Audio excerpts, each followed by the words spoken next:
The Sierra Club is one of the oldest environmental organizations in the world. It was founded in 1892 by John Muir to help preserve the natural environment.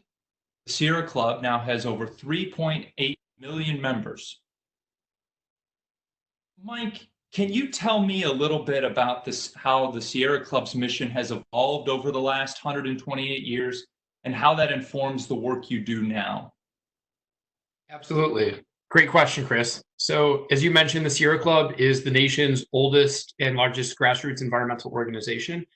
We were founded in 1892 by John Muir. And when the Sierra Club started, really, it was a super grassroots effort.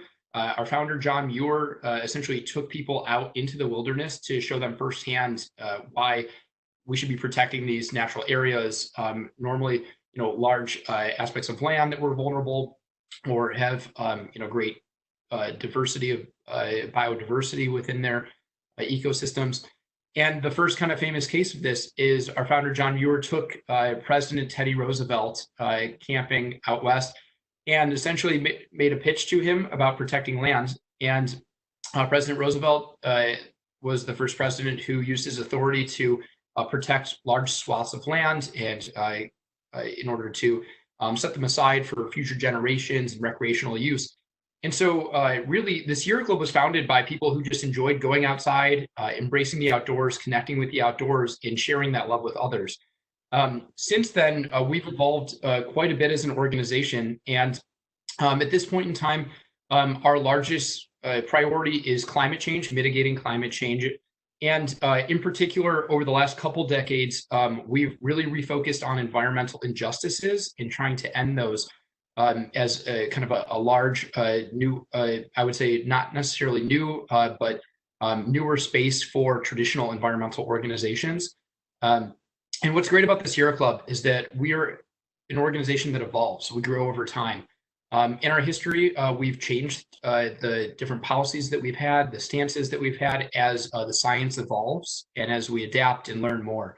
And so I think Andrew and Tim probably agree with me, but we all feel very fortunate to work for an organization like the Sierra Club that isn't too stuck in their ways to learn, to reevaluate, and to grow both staff, the members that support and are part of the organization, but the entire institution itself.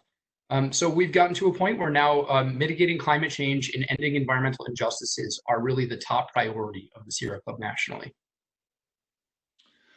Well, Tim, COVID-19 has changed everyone's work. How have your policy and regulatory advocacy priorities shifted at the state, national, and local levels? Yeah, I would say our priorities have remained the same during this time, but the way, we go about and, influencing those policy and regulatory priorities, during this time has certainly shifted. For me, I work on state policy here within the state legislature in the state of Michigan. And, right now our state legislature, while it's technically still in session, has not been meeting. So, there has been no action at the state level from a legislative point of view. And, most local governments are shut down as well. So because of that lack of action from our legislature during this time, we have really been shifting our work and priorities onto the executive branch through Governor Whitmer's office and the various pertinent agencies to our work, such as EAGLE, which stands for Department of Environment, Great Lakes and Energy, our Public Service Commission, the Department of Health and Human Services, as well as the DNR.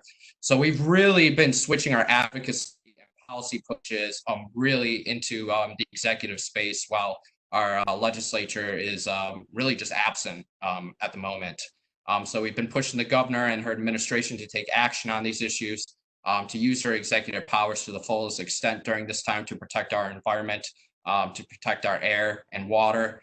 And so we've been really focusing in that space right now. And the same has been, really going on at the federal level, is really focusing on the stimulus packages, I would say, and making sure we're making sure our priorities are getting put into the stimulus package at the federal level, and really working with our federal congressional electeds, as well as various different agencies in that space as well.